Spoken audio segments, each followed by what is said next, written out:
A Nice Place for a Wedding by Maxwell Ridgway. For film, complete piece. Fade in. Exterior, deep in the woods, night. The woods are dark with dense foliage. The ground is covered thick with fallen leaves. The trees tangled in sinister shapes. Running footsteps and heavy breathing comes close. Small, dirty, and bare feet run over the leaves, trailed by the skirt of a wedding dress, which gathers dirt and debris. The young bride keeps running.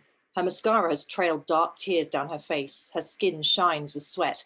Branches snatch at her dress as she hurriedly stumbles her way through the woods, wide eyes darting over her shoulder. The path only gets narrower. The bride claws her way forward. Then, up ahead, a light. The bride sprints. Her feet crush decimated pumpkins, smashed open. There's the sound of glass falling to the ground. She reaches for the light. Exterior, suburban residential street, continuous. She falls to her knees on the pavement, illuminated by the faint glow of an orange streetlight in the setting sun. The street is lined by wooden fences, parked cars, and pretty red brick houses. The bride looks back at the skinny alleyway behind her. At her feet, an abandoned half bottle of vodka. She picks up the bottle, gets up. She looks up the street. She unscrews the bottle and swigs it, begins her walk. Halloween pumpkins are nestled at the front doors of the houses. Windows are decorated with web and fairy lights. The bride takes another swig as she strolls her way up this idyllic suburbia. She walks past a car, well worn and battered. A teenage couple sit inside. It's bright enough to see that the girl is enthusiastically sucking the boy's fingers, which he enjoys. The bride leans in, peering through the window, repulsed and fascinated. The boy looks over, sees the bride staring inside. He stops dead still, pulls his hand from the girl. The girl turns and freezes. All stare wide-eyed in an awkward pause. The bride then smiles, strained. Don't mind me. My boyfriend, he likes that too. Raises her vodka. You kids have fun. The bride walks away, grimacing. She strolls further up the street, kicking leaves as she goes, polishing off the last of the bottle and chucking it. She looks opposite the street to find a nurse leaning against a driveway and smoking, staring back at her. The nurse wears an apron and scrubs, her hair tied back in a low ponytail. She looks small and exhausted. The bride spots the nurse's packet of cigarettes. Hi. Sorry to bother you, but do you mind? Do you think I could have a cigarette? The nurse passes her a cigarette, lights it for her. The house they are stood in front of is the only one without Halloween decorations. The driveway is empty. The bride takes a deep drag from her cigarette, coughs hard.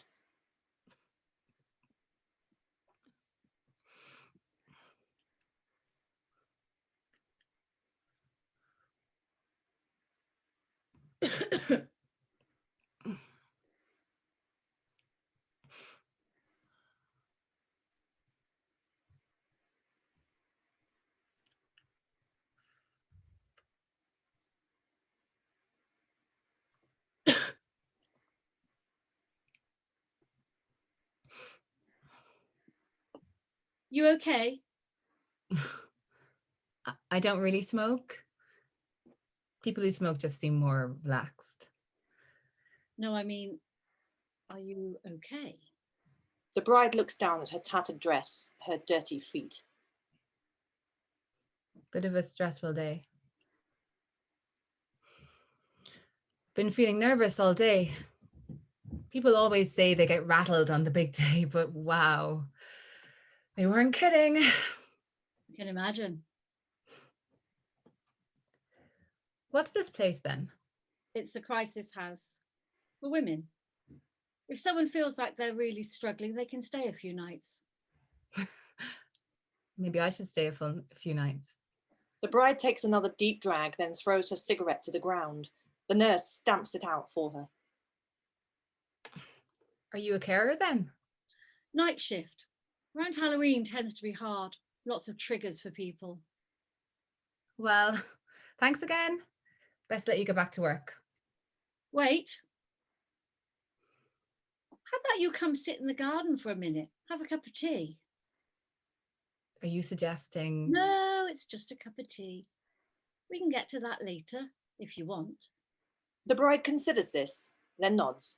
She follows the nurse as they both head back to the house. Exterior, back garden, night.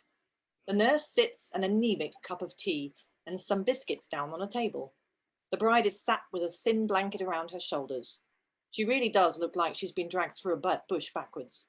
The nurse sits down opposite her. The garden is neat, well taken care of. The furniture is nailed to the ground, the table a little too far from the chairs. The bride buries herself deeper into her blanket, tucking her legs close to her chest. So, what's the story? Mad runaway bride gets hospitalized? Sounds like a headline. Rather than a fairy tale. It's normal, to get nervous about these sorts of things. I'm always running away, though. I always get scared. Whenever we even had a little argument, I legged it first chance I could get. What are you scared of? Everything. These days. Scared of looking in the mirror. Scared I'll always be stuck in my boring job. Scared he'll meet someone else who's leggy and beautiful and interesting. Scared my mum was right.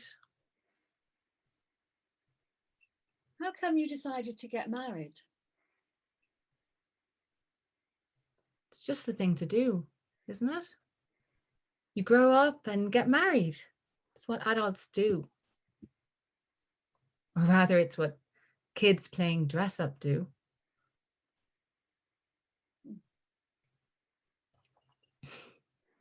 Oh, no, there's no need for that.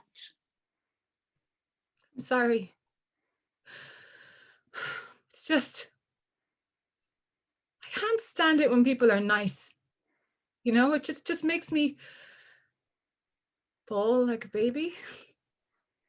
Give us a minute. She leaves. The bride wipes her face, looks around at the garden. There are potted bluebells and snowdrops. A red maple tree sways in the breeze, its leaves bright and vibrant. There is an old, weathered ornamental arch. The nurse returns holding something small. She reaches out to the bride, drops it in her outstretched hand. The bride looks down at her palm at a pretty and dainty bar of soap. My grandma makes soap. We use it here at the house. People seem to really like it. Breathe it in. You'll see.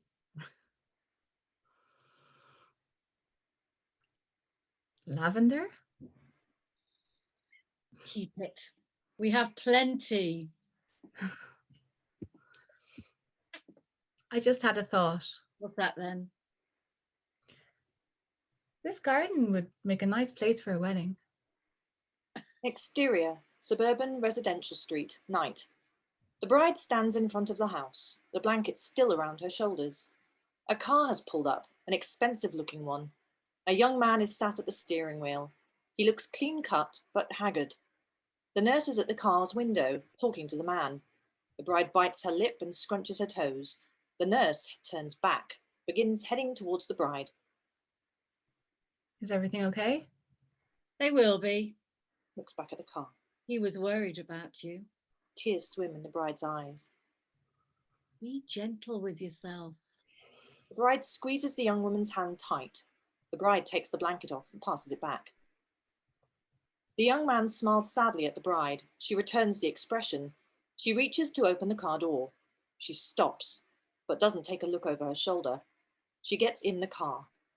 Interior, car, continuous. The bride closes the car door, but instead of the familiar sound of a quick shut, there's the clink of a saucer placed down on a table. The bride is passed another blanket by the young man, the same blanket she just gave back.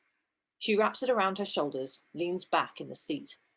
Her fist is clenched. She rests her arm, opens her palm. Her hand is empty. The car rumbles as the ignition is turned, but it's the sound of a spoon stirring hard against a teacup, growing louder and louder, like teeth grinding, but worse, deafening. Exterior, back garden, night. The bride watches her tea swirl as she stirs it. She wipes her face, puts the spoon down. She looks around at the garden. The bluebells, the snowdrops, the red maple tree. The arch. Make a nice place for a wedding. The door to the back garden opens. The nurse walks out holding something in her hand. She's stunned to find an empty chair and table. Exterior, deep in the woods, night. Heavy breathing and running footsteps disturb the quiet of the dark woods. The bride's feet are dirty and blistered, her dress torn as it catches on the looming branches. The branches, like nails, scratch at her skin. But still she runs.